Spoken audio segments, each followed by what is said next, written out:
Kembali lagi di Cerita Cinta Channel. Jangan lupa like, comment, and subscribe ya. Terima kasih.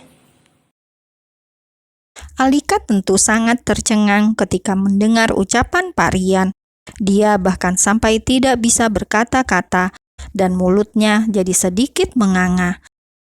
Sebenarnya sampai sekarang masih belum bisa percaya jika pria yang dulu dia kenal begitu dingin sekarang sudah berubah jadi sangat hangat. Pak Rian seperti berubah hanya dalam waktu 1 malam saja. Malam ini istirahatlah dulu. Besok pagi aku akan kembali datang menjemput kamu dan kita sama-sama temui kedua orang tuaku. Jelas Rian lagi. Langsung satset menyusun rencana untuk masa depan mereka. Rian kemudian mengelus puncak kepala Alika dengan lembut. Sedih juga ketika ingat jika Alika tidak punya keluarga yang bisa dia ajak bicara tentang hidupnya. Alika selama ini hanya sendirian. Dan mendapati elusan lembut di kepalanya, Alika seketika menciut. Dia luluh dan hanya jantungnya yang berdegup. Sumpah, Rian sudah tidak sabar menjadikan Alika sebagai istrinya. Lantas setelah itu, Rian benar-benar akan jadi sandaran wanita ini. Wanita yang selalu terlihat kuat, namun memiliki hati yang begitu lembut. Tangan Rian yang mengelus kepala Alika kini turun, ganti menggenggam tangan gadis tersebut. Sementara tangannya yang lain mengambil cincin yang sudah dia siapkan di saku celana. Sebuah cincin berlian yang lebih indah dibandingkan cincin pasangan mereka. Sebenarnya cincin pasangan itu hanya akal-akalan Rian untuk mendapatkan ukuran jari Alika yang sesungguhnya. Lantas cincin berlian inilah yang sebenarnya asli ingin dia beri. Tanpa meminta izin lebih dulu ataupun menunggu jawaban Alika lebih dulu, Rian langsung saja memasangkan cincin indah itu di jari manis tangan kanan Alika. Diamnya Alika bagi Rian adalah iya. Iya bahwa Alika setuju mereka akan segera menikah. Setuju besok mereka menemui kedua orang tuanya untuk meminta restu. Cantik sekali, sama seperti kamu, ucap Rian menilai cincin itu lalu memandang wajah kekasihnya. Ya Allah, Alika gugup sekali. Dia bahagia, tapi tetap saja ada rasa yang mengganjal di dalam hati. Benarkah dia layak bersanding dengan Rian Aditama? Mas, panggil Alika lirih. Mas adalah panggilan kedua yang sudah mereka sepakati selain sayang. Kenapa? Tanya Rian dengan lembut. Aku tidak punya latar belakang yang baik. Aku tumbuh di panti asuhan. Aku sendiri tidak tahu siapa kedua orang tuaku. Ucapan Alika terputus ketika Rian langsung memeluknya erat. Sangat erat sampai Alika merasa tubuhnya ditarik masuk lebih dalam. Aku sudah tahu semuanya, tidak apa-apa, itu bukan penghalang untuk kita, Al. Bagaimana dengan Oma Putri dan Kakek Agung? Beliau pasti ingin menantu yang layak. Kamu yang paling layak, tidak ada yang lain. Rian terus memotong ucapan Alika sebelum gadis itu berhasil menyelesaikan ucapannya. Bukan hanya aku, tapi kami sudah tahu semuanya. Oma Putri dan Kakek Agung sudah sangat tahu siapa kamu. Percaya pada aku, Al. Aku melamar kamu seperti ini karena sudah mendapatkan restu mereka juga. Terang Rian, tak sudah-sudah dia meyakinkan Alika. Jadi jangan pernah berpikir untuk mundur. Kita mulai semuanya bersama, ya? Tanya Rian. Dia melerai pelukan dan kini menatap Alika lekat. Dan melihat Alika yang diam saja, Rian pun perlahan mengikis jarak dan mencium bibir Alika dengan lembut.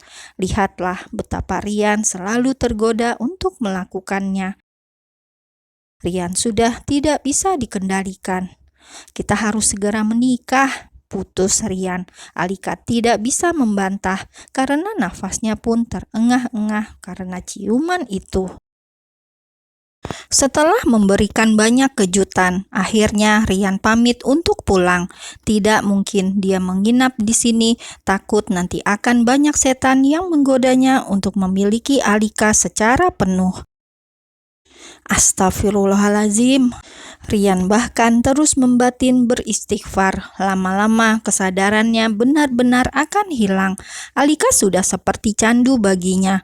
Makin dia lihat, makin membuatnya hilang kendali. "Oma, aku ingin segera menikah," batin pria itu lagi. Seperti tidak punya waktu untuk menunggu. Secepatnya dia harus mempersunting Alika. "Kita pulang ke rumah utama," titah Rian pada sang asisten ketika dia sudah masuk ke dalam mobil. "Baik, Pak," jawab Romi. Dia mulai menyalakan mesin mobil dan segera pergi dari sana. Alika yang sejak tadi berdiri di ambang pintu dan melihat kepergian sang kekasih hanya mampu tersenyum. Senyum yang jadi semakin lebar ketika melihat mobil itu menjauh. Pak Rian memang sudah pergi, tapi jantungnya masih setia berdebar tidak karuan. "Ya Allah," batin Alika. Dia sentuh dadanya sendiri, masih tidak menyangka jika di kisah hidupnya akan ada cerita seindah ini. Alika merasa dia sudah seperti Cinderella, gadis yang malang namun kemudian dinikahi oleh seorang pangeran. "Al, ayo masuk," ajak Bi Santi. Sudah cukup lama sejak Alika mengantarkan Pak Rian pergi, tapi gadis itu tak kunjung masuk ke dalam rumah. Karena itulah Bi Santi keluar untuk memanggil. Bagaimanapun, Alika baru saja pulang dari rumah sakit, jadi gadis itu harus segera beristirahat. "Iya, Bi," balas Alika. Ketika dia menoleh ke belakang, Alika sudah melihat Bi Santi di hadapannya.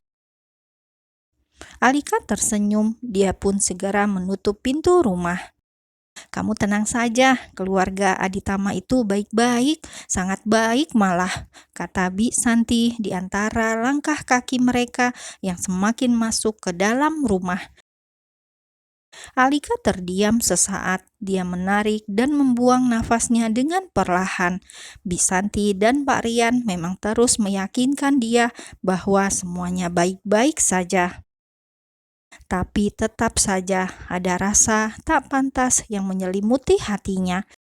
Alika sangat bisa jika diminta untuk sadar diri. "Masalahnya bukan hanya tentang keluarga Pak Rian saja, Bi, tapi aku sendiri yang takut. Bagaimana tanggapan orang-orang jika Pak Rian menikahi aku?" jawab Alika. Kini mereka berdua sudah duduk di ruang tengah. Pak Rian bukan orang biasa, dia dikenal oleh banyak orang dan kalangan, dikenal terpandang dan sangat terhormat. Bagaimanapun, Alika adalah pramugari di perusahaan Aditama Air. Fakta itu tidak akan bisa diubah. Dan apakah menikahi Alika tak akan merusak citra pria baik tersebut? Di saat pria itu bisa menikahi seorang nona muda yang lebih layak. Alika tak bisa bohong pada dirinya sendiri bahwa itulah yang paling dia cemaskan. Terlebih selama ini Alika selalu hidup dengan menghindari masalah. Dia bahkan membatasi pertemanannya sendiri agar tidak punya banyak urusan. Andai saja Pak Rian adalah Erlan yang hanya pelayan, semuanya pasti tidak akan sesulit ini bagi Alika. Entahlah, Alika berulang kali memainkan cincin berlian di jari manis tangan kanannya. Dan sebelum menjawab pertanyaan Alika itu, Bi Santi lebih dulu tersenyum dan menggenggam erat tangan Alika. "Bukankah kamu mencintai Pak Rian? Kalau begitu, perjuangkanlah cinta itu, Al. Lawan semua ketakutanmu. Memangnya kamu rela kalau Pak Rian atau Erlan pergi dari hidup kamu?" tanya Bi Santi pula. Dan pertanyaan itu membuat hati Alika seketika berdenyut nyeri, apalagi Bi Santi kembali membawa-bawa nama Erlan, nama yang telah melekat di dalam hatinya. Membayangkan kehilangan sudah membuat dadanya sesak. Pelan Alika menggeleng. "Apa aku boleh egois, Bi, memiliki Pak Rian?" Bi Santi mengangguk. "Boleh, egois saja. Carilah kebahagiaan kalian berdua. Jangan pedulikan apapun. Cinta itu membuat yang berbeda jadi sama. Karena cinta itu yang saling menyempurnakan," balas Bi Santi dengan yakin. Hingga hilang semua keraguan di hati gadis cantik itu. Akhirnya Alika menjawab iya dengan Bi Santi, bukan dengan Pak Rian.